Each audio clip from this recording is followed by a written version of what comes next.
सभी बड़ों को नमस्कार। आज एक नई कहानी सुनाने जा रहा हूँ, अपनी कीमत पहचानो। जो साथी मेरे चैनल पर पहली बार आए हैं, कृपा करके मेरे वीडियो को लाइक और शेयर करें। आप सभी से विनती है कि आप ये कहानी अपने बच्चों को जरूर सुनवाएं ताकि वे अपने जीवन में विकास करें। तो आइए कहानी शुरू करते हैं।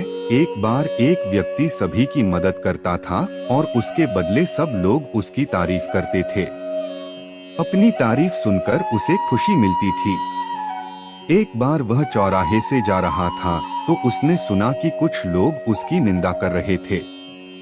वे कह रहे थे कि यह जो सबकी मदद करता है, यह दिखावे के लिए ही करता है, इसमें जरूर इसका कोई स्वार्थ होगा।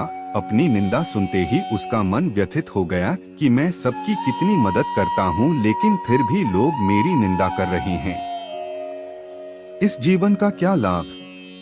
इससे अच्छा तो मुझे मर जाना चाहिए।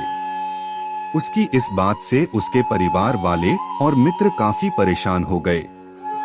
वह उसे समझाते कि तुम लोगों की बातों पर ध्यान ना दो, हम सब तुमसे बहुत प्यार करते हैं, तुम जैसे भी हो बहुत अच्छे हो।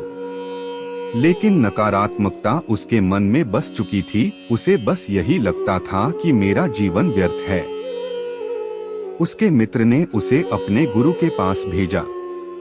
उसने गुरुदेव से भी यही सवाल किया कि इतनी मदद करने के बाद भी अगर लोग हमारी निंदा कर रहे हैं तो इस जीवन का क्या अर्थ है? गुरुदेव ने उसके सवालों का कोई जवाब नहीं दिया और कहने लगे कि तुम सबकी मदद करते हो तो मेरी भी मदद कर दो। यह पत्थर ले जाओ और इसका मूल्य बाजार से एक एक दुकान से लगवा कर लाओ।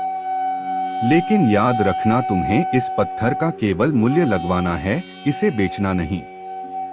बेमन से वह पत्थर लेकर बाजार चला गया। उम्मीद है आपको कहानी पसंद आ रही होगी। कृपा करके मेरी वीडियो को लाइक शेयर कर दे और मेरे चैनल को सब्सक्राइब कर दे। अब आगे की शेष कहानी सुनिए। एक सब्जी वाले को पत्थर दिखाया तो वह कहने लगा कि इसके बदले में मैं तुमको 1 किलो सब्जी दे दूंगा, क्योंकि यह पत्थर हल्की सब्जी तोलने के काम आ जाएगा।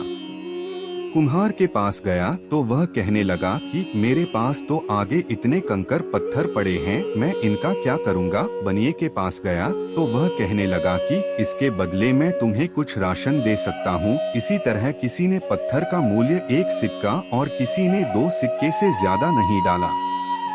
सभी दुकानों पर जाने के पश्चात हो आखिर में वह एक जौहरी की दुकान पर गया और जौहरी को पत्थर दिखाया। जौहरी पत्थर देखते ही चकित रह गया। वह ध्यान से देखकर बोला कि इस पत्थर को खरीदने की मेरी औकात नहीं है। मेरी पूरी दुकान भी बिक जाए तो भी मैं यह पत्थर नहीं खरीद सकता। यह सुनकर वह व्यक्ति आश्चर्यचकित था कि यही पत्थर जो सबको बेकार सा लग रहा था, उस जौहरी ने तो उसे बहुमूल्य बता दिया। उसने सारी बात गुरुदेव को बताई।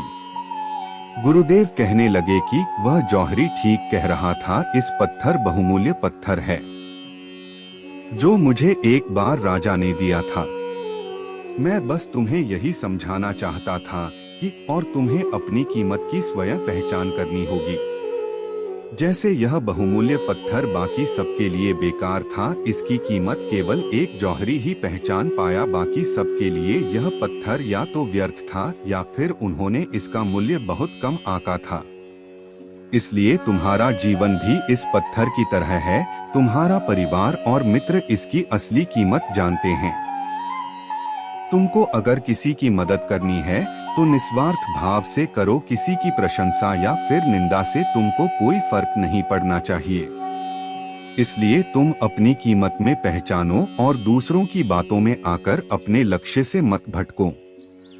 यह कहानी हमें यही शिक्षा देती है कि स्वयं को स्पेशल समझकर जीना शुरू करो, क्योंकि ईश्वर कोई भी चीज फालतू नहीं बनाते। इसलिए जरूरत केवल स्वयं को पहचानने की है। पूरी कहानी ध्यान से सुनने के लिए धन्यवाद। अंत में यही कहूँगा, ईश्वर आप सभी को सुखी रखे और अपना ख्याल रखे। उम्मीद है कि आपको यह कहानी पसंद आई होगी। आपका कोई भी सुझाव है तो मुझे कमेंट में कह सकते हैं। कृपा करके आप मेरे चैनल को सब्सक्राइब करें और मेरी वीडियो को लाइक करें। अब मैं मिलता हूँ आपको अगली वीडियो में।